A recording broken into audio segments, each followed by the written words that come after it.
Cada 15 dies, la Creu Roja i Càritas distribueixen menjar a les persones necessitades. Donacions econòmiques i materials nodreixen el banc d'aliments.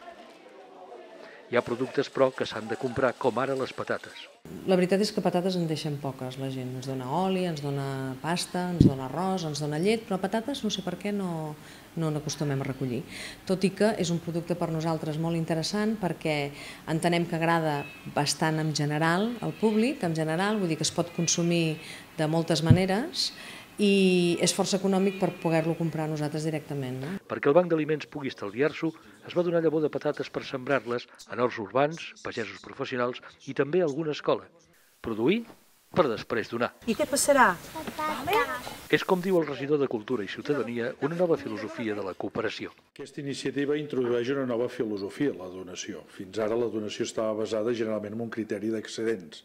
A mi em sobra un material, una determinada producció, o un hipermercat li sobra determinats productes i a partir d'aquí fa la donació. Això és una filosofia diferent, insisteixo, en la qual des de la producció ja es té en compte que hi ha una part de la pròpia producció que n'hi ha destinada a aquelles persones que tenen necessitats especials.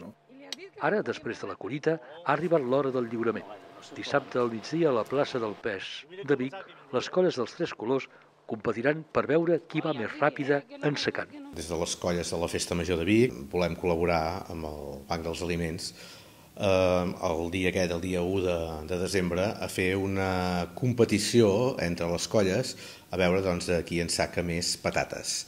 Això es farà a la plaça del Pes a les 12 del migdia.